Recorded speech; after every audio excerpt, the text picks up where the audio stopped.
Kat sini tak tahu, sini rupanya video tu memang kira macam kodi lah, dengan bajet memang teruk, haram jadah macam kan.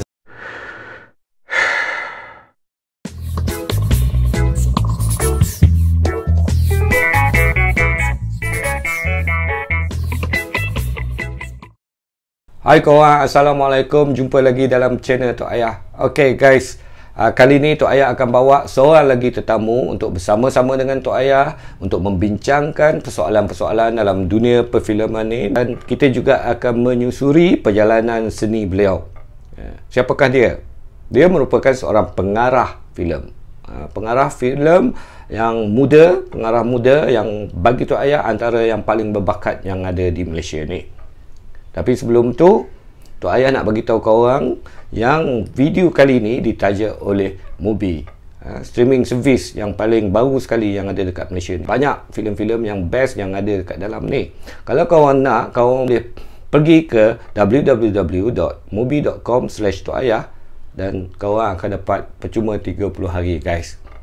Okey, kita tak nak buang banyak masa lagi. Jom kita tonton video kali ini. Okey, hari ni kita nak sembang sikit lah pasal diri kau, maknanya background kau sebelum kau masuk ke industri ini, menjadi seorang pengarah filem. So macam mana jalan kau, maknanya background kau, dari sudut education kau, experience kerja kau, sebelum kau masuk ke menjadi player lah, player utama dalam filmmaking. Okay, so mula-mula start masa kat sekolah menengah tu dulu. Sekolah menengah tu kita ada club fotografi kan. So masa tu baru start belajar ambil gambar. So ambil gambar still lah kan. Time tu pakai filem lagi kan. So masa ambil gambar tu, masa sekolah tu best lah ambil gambar tu macam boring kan, tengok gambar tak bergerak je kan. So later on ingat nak belajar filem lah. Tapi of course lah time tu ibu bapa pun tak berapa suka kan macam tu kan, sebab yalah bagi dia orang rasa benda tu bukannya ada masa depan kan. Kira sebenarnya actually saya start masuk filem yang lain ni lambat juga. So lepas tu saya ada buat lah benda lain. Saya ada belajar UiTM kejap benda lain, saya belajar juga dekat help kejap benda lain. Lepas tu gawat tak jadi fly lah, macam-macam lah benda semua duda-duda. So bila saya umur 24 macam tu, baru saya start macam saya rasa macam tak boleh lah kan. Saya memang nak belajar filem lah kan. Nak jadi pembikin filem lah. Nak jadi pembikin filem lah. Tapi masa tu tak adalah 100% terus tahu nak jadi pengarah kan. Cuma just nak be involved je dalam filmmaking lah kan. So saya lepas tu saya fikir tengok, oh rupa-rupanya kat Malaysia ada Akademi Filem Malaysia masa tu kat Finas, dan sekarang dah tak ada lah. So saya apply lah masuk, ada macam interview sikit apa semua, okey dapat. So lepas lah, so classmate saya ada dekat 20 orang lah. Oh kejap, maknanya engkau adalah alumni jadi Akademi Filem Malaysia? Saya half alumni. So apa saya buat ialah saya 2 sem je dekat situ. Sebab lepas 2 sem tu saya ada rezeki sikit, ada keluarga saya punya rezeki lah sikit. End up lepas dekat 2 semester dekat AFM, saya fly pergi ke US kan. So saya dapat masuk New York Film Academy. So saya dapat buat dikira diploma lah for 1 year. So setahun lah mula-mula saya pergi sana, setahun lebih. Saya habis diploma. Jadi lepas habis diploma tu balik sini kejap. So bila balik sini saya rasa macam masih lagi tak cukup knowledge kan. Sebab yelah sana belajar, dia beza dia sana dia terus first week tu dah terus pegang kamera. Dia minggu pertama tu dah bagi dah 16mm ni kamera yang hari lama yang 3 lens tu, dia pusing-pusing tu kan. Dia terus bagi kamera terus bagi kau beli film stock, kau cuci sendiri. Kalau kau salah lah. So kena pandai-pandai lah kan. So the first week tu dah terus belajar mise-en-scène lah, apa benda semua cepat lah. Jadi macam kalau kita kat sini akhir tahun tu, setahun tu itu pun dia dapat beta kan. Macam okey lah kan, nak buat macam mana. So mungkin dia orang lebih ada banyak equipment tu daripada kita kan. Benda tu luxury kat sana kan. Benda tu macam nothing lah kat sana. Kat sini mungkin mahal kan. Jadi lepas tu saya balik kerjap macam tak cukup ni kan. Sebab saya ingat saya nak cuba cari dapat kerja kat sana lah. So saya apply pop, sekali dapat saya sambung lagi 1 tahun untuk macam advance diploma dia orang lah. So saya ada mentor lah. mentor saya ialah saya punya cikgu ni yang dia dia ajar director fotografi. So masa tu saya ingat saya nak pergi ke arah tu lah, kan. Lepas tu dah lama tu semua, so bila dalam kelas saya tu, so adalah benda-benda yang saya buat, macam saya dapat shoot pakai Panavision, kan. So satu kelas tu dapat satu je, so kita vote lah siapa punya idea. So dalam banyak-banyak orang ni, sebab ni classmate saya ni semua yang saya rasa kat KL masa tu saya rasa macam saya ni kreatif lah, kan, tempat kan. Bila pergi sampai kat New York tu baru tahu erti kehidupan sebenarnya. sebab saya pergi tu, time tu saya dah umur 20 lebih, kan, 25 macam tu kan, dah lambat, kan. Jadi classmate saya ada banyak yang 19, 18, Mak Saleh yang umur 9 tahun, 12 tahun dah pegang kamera 8mm kamera. Dia orang dah tahu tau benda-benda tu semua, macam kita belum, kan. So jadi saya nak catch up balik dengan dia orang tu. So lepas dah 2 tahun lebih tu, so 20 lebih, dah dekat 27 tu baru saya balik Malaysia. And sedih lah terpaksa balik. So masa kat sana tu sempat lah saya kerja-kerja juga. Saya ada join lah production kat sana semua, kan. Jadi lain lah dia punya masa belajar lah. Masa belajar tu ikut-ikut juga production. Boleh betul, macam setengah lecturer kat sana dia macam baik juga, dia macam dia ada shoot, kan, ikut kan. Jadi memang jadi PA je lah, tak ada buat apa semua. So bila balik KL ni, so rasa macam ingat dah tahu lah boleh jadi director terus lah, kan. Balik semua rupanya obviously tak tahu lagi apa benda, semua tu semua teori je, kan. Bila tak pernah buat, teori je, ingat apa teori lah, ingat boleh tahu lah, boleh buat, kan. So bila on ground tu sebenarnya benda tu lain, kan. So jadi kat situ baru macam okey juga, sedap juga, kan, jadi director tu, because saya buat short film first time lah. Saya buat short film saya tu dengan shoot pakai 16mm, kan. Sedap lah, baru faham film stock. Itu dekat Malaysia? Tak, itu kat masa sana dekat sana lah. So bila balik sini tu baru lalas. So lalas saya start daripada production assistant juga, kan. So saya sedih. Start dengan PA juga, kan? Saya start dengan PA, saya start dengan PA. Walaupun dah pergi New York apa semua. Jauh dia balik. So dalam hati macam ni baik jadi PA buat air pun, kan. Macam ni saya dalam hati macam baik. Aku belajar kat mamak aje buat air semua macam mana, kan. So saya ingat lagi lah. Jadi memang ni. So saya join production house ni, nama dia Chili Pepper lah. So jadi PA. Chili Pepper. So saya join Cik Nan. Cik Nan Nansari lah. So tu saya punya itulah, kira memang otai lah. So kat masa tu Chili Pepper tu ada banyak director juga, ada arwah Yasmi Ahmad, ada Din Said pun ada kat situ. Masa tu ada a few lah, banyak lah director yang komersial kat situ. So saya start daripada komersial lah, basically. So lain, kan, komersial dia. So masa tu mana nak tahu macam Malaysia ni drama lain, padahal sebab bagi saya sama je, action kan, cut roll kamera, ada kamera juga, ada juga sama je, rules dia sama-sama lebih kurang, kan. Cuma yalah, of course lah, dia punya payment ke apa beza lah, kan. Cara kerja pun beza, cara kerja of course lah beza. Tapi masa tu aku ingat sama je tu, kan.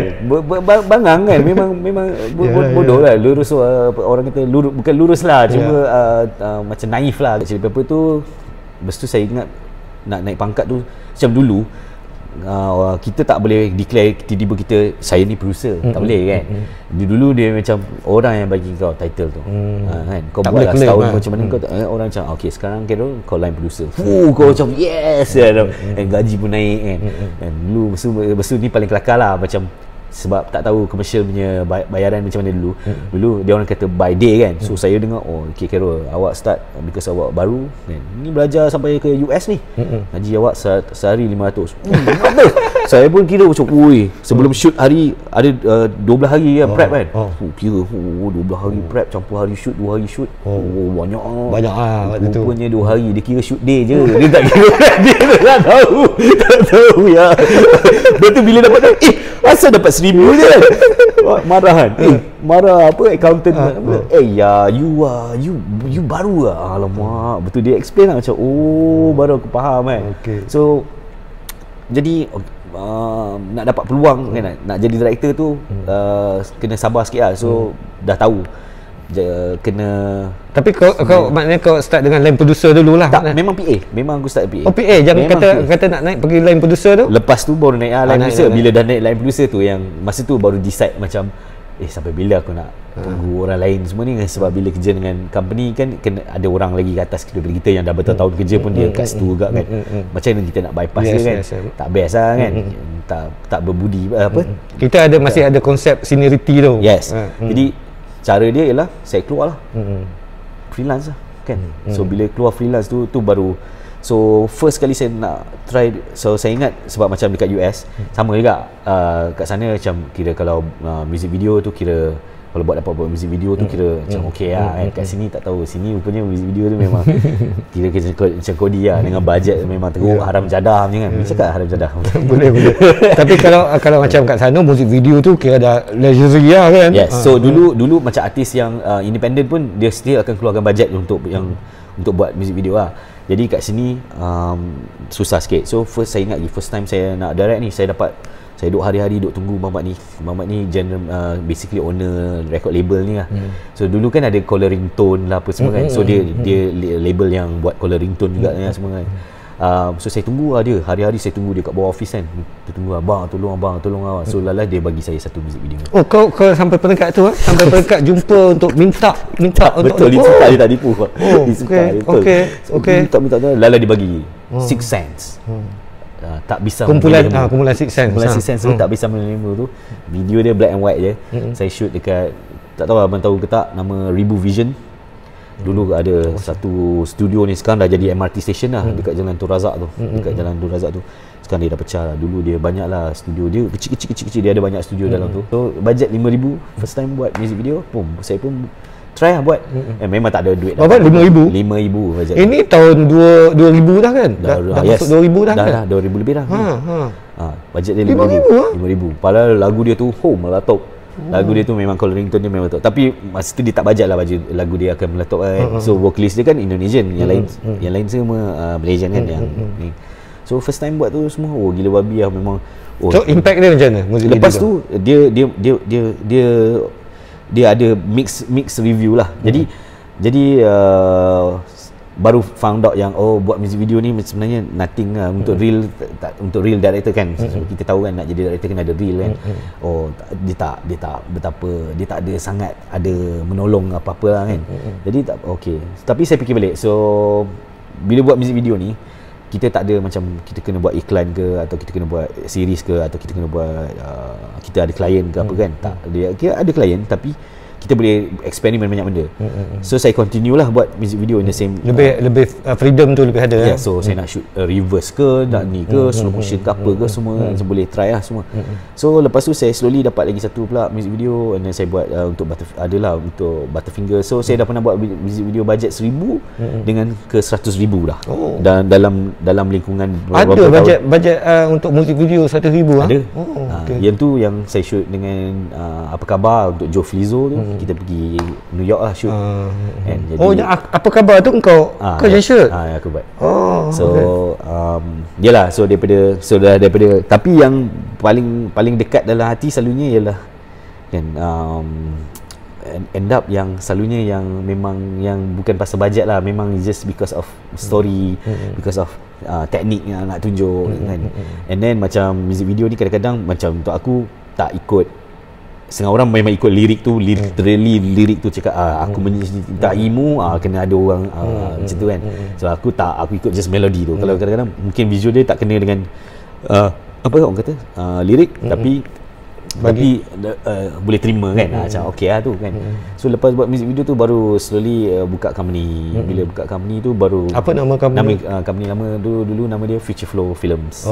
Future Flow tu company kau? Company aku dengan partner aku nama dia Atom. So kita dua orang buka, and then dari situlah kita buat balik. Kita start buat commercial, corporate series dan bla bla dan sebagainya lah. Ada Picture Flow ada buat series? Ada. Ada. Ada. Kita ada buat project pop, kita ada series macam drama series pun ada, project pop. Kita ada buat TV series yang macam comedy show, project Disco Baldi. Ya. Lepas kita ada buat bola punya show pun ada, bola show for budak-budak Cardiff. Untuk channel Astro dulu ada, sports channel satu ada macam untuk cari new players daripada Malaysia, tapi semua budak-budak lah. So maknanya dengan Picture Flow tu kau banyak buat itulah, maknanya buat commercial, buat corporate, buat apa untuk series TV, boring kita buat music video, macam tu lah. So itu kau dah masuk maknanya kau produce jugalah kan? dah start Dallas produce. tu kena, Tapi ada experience dekat Chili Pepper dulu kan, untuk yes. kerja bahagian producing apa semua kan. So kau gunakan itu untuk picture flow lah. So masa mula-mula tu takut juga sebab director kita tak tahu. Director dah mostly background apa. Ada setengah director background dia pelakon. Ada kan? writer, ada banyak writer juga, ada editor. Dan ada juga producer. Jadi semua director ada forte dia orang masing-masing kan. Jadi itu kelebihan, depends on each director lain-lain lah. Kau kat mana kau letak diri kau? Aku rasa aku belah production lah, producing lah. Producing lah. Maknanya producer become director lah, macam tu lah. Jadi at least kadang-kadang selalunya kalau kita shoot commercial ke apa, masalah tu kalau boleh tak nak sampai ke director kan. Tapi kalau sampai dan jadi aku boleh tolong. Jadi kadang-kadang benda tu kau mungkin tak ada, aku mungkin ada kan. Kadang-kadang kita tak akan tahu kan benda macam tu kan. Benda-benda yang so mungkin dia basically end up dia contact lah kan, bukan contact dari segi industri kita, contact orang luar tu. Itu yang penting kan.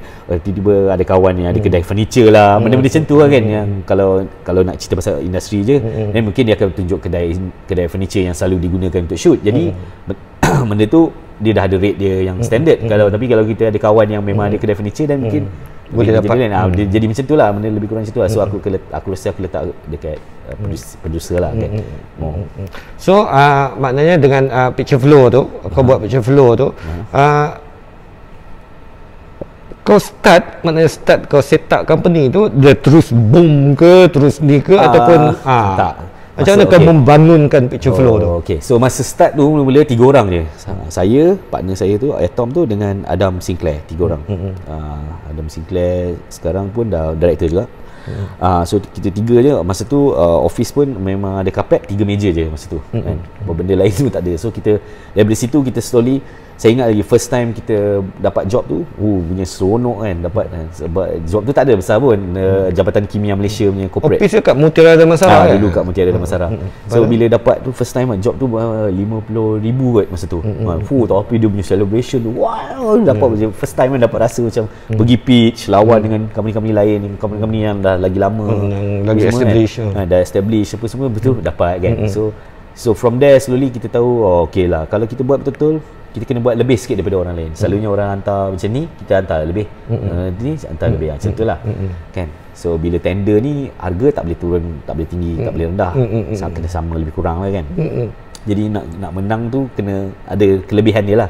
So bila dah buat tu semua slowly, then okay lah kan, alhamdulillah, try lah. And then from there baru kita start cari lagi, buat lagi. So bila orang cakap okay bagus, dan dia jadi word of mouth lah. Orang pun cerita pasal okay, boleh try diorang ni, boleh try diorang ni. Jadi slowly lah, daripada 12 daripada 3 orang slowly jadi 16 orang. Ada 3 office pula, tiba-tiba ada post house pula tambah, aku pun tak tahu apa kan. Macam tiba-tiba ada studio kecil kat bawah, white studio kat bawah, ada store, ada van, tiba-tiba ada banyak yang bawa kamera, mana datang ni semua kan. Tapi bila teringat balik macam ya Allah kan, start macam tu je kan. Ingat lagi makan nasi ihram kukus tu seminggu ada dekat 5-6 kali makan. Saving kan. Habis picture flow sekarang dah tak ada? Picture flow dah tak ada sebab basically partner aku tu yang Atom tu, dia pun ada masalah dengan family dia sikit. Dia kena terpaksa masa mula-mula tu dia terpaksa tinggalkan kejap sebab dia silent partner lah masa tu kejap, sebab dia pun ada problem sikit. Jadi masa tu saya run seorang-seorang. Dia lepas, so dia kelakar dia ni cerita honest lah kan. Dia kelakar dia, lepas tu saya dapat peluang buat pekak lah basically. So pekak tu first feature, tapi bukan under feature flow lah, under Grand Brilliance lah. So dia hire saya as a director je dengan writer lah basically. So masa buat pekak tu, lepas dah buat pekak tu macam dah tak nak buat benda lain dah. Nak buat feature film je, tak nak buat benda lain dah kan. Commercial ke apa semua tak nak dah kan. Tak orgasm lah, action orgasm the best drug ever lah dia cakap. Ini best ni steamnya kan. Tak nak dah buat benda lain kan. Belagak kan. Orang dah offer semua. So saya tak tahu dulu kalau awak reject offer kan, macam orang panggil kan, ajak kan, job 200,000 corporate video ke, tak nak. Aku tengah fokus ni feature next. Lepas tu orang tak panggil dah. Lepas tu orang tak panggil dah. Itu problem kat Malaysia, kalau kau tolak je dia orang beranggapan. So tapi bila kita ambil pula, bila kita pun jam kan, bila kita, itulah orang kata tamak tu kadang-kadang selalu rugi juga kan. Ada part yang rugi, ada part yang tak rugi lah, tapi sama ada kau boleh deliver ke tak lah. So end up kalau kau boleh deliver cantik, okey, tapi kalau tak boleh deliver tak cantik, end up nama kau teruk juga. Sama je. Sama dengan lebih baik tak ambil. Sebab yalah, bagi aku rezeki tu datang dari, bukannya daripada kita kan, kita usaha je kan. Macam mana pun rezeki datang daripada. Okey, sekarang maknanya kau set up new company. Sekarang lebih ni fokus untuk buat feature film. So saya buka untuk just, memang dia macam butik lah. Dia memang bukan untuk so apa-apa projek saya sendiri. Dan saya akan buat lah under this company baru ni, nama dia Raksasa Angkasa. Raksasa Angkasa. Raksasa Angkasa Sdn Bhd. So dulu nama Melayu lah dulu, nama dulu Inggeris sebab ada atom tu jadi English lah. Jadi bila hantar apa-apa pun kan kat government ke apa, nanti makcik-makcik tu baca putera nak sebut tak boleh. Kali ni kalau dia tahu kan lah suka macam mana Raksasa Angkasa. Ya Allah. New company kan. Bila set up baru ikut? Baru je tahun ni lah set up. Tahun ni baru set up dengan disebabkan set up pun because saya nak buat saya punya second feature lah. Kalau insyaAllah kalau jadi next year lah. Kalau dah ada vaksin lagi cun lah. Agak cepat lah dapat vaksin tu. Banyak orang hold lah. Hello, vaksin. Okay, Khairul, ni aku nak tanya pasal pekak lah. Sebab pekak sekarang memang dah ada kat movie. Mungkin ramai orang tak tahu, korang pun tak tahu bahawa filem pekak sekarang ni ada di movie. Jadi saya pun baru tahu.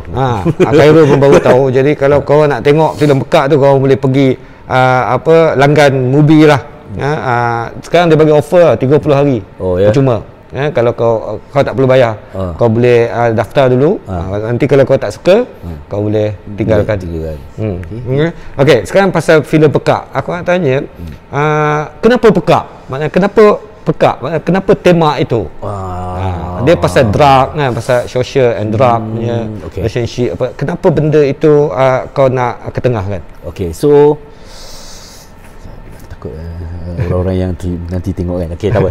Okey, so aku idea pekak ni datang daripada actually cerita dia bukan macam tu lah. Originally yang Grand Billions suggest untuk buat cerita tu ialah cerita tu macam Romeo and Juliet yang kerja mekanik, macam tu lah. Dia tak ada apa-apa, struggle dia sangat biasa macam tu kan.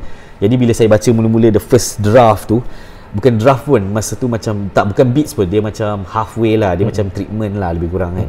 So bila saya baca tu macam alamak kan, ni macam loose treatment lah, biasa je lah. Macam kenapa orang nak tengok, kenapa kan, apa beza dia, tak ada.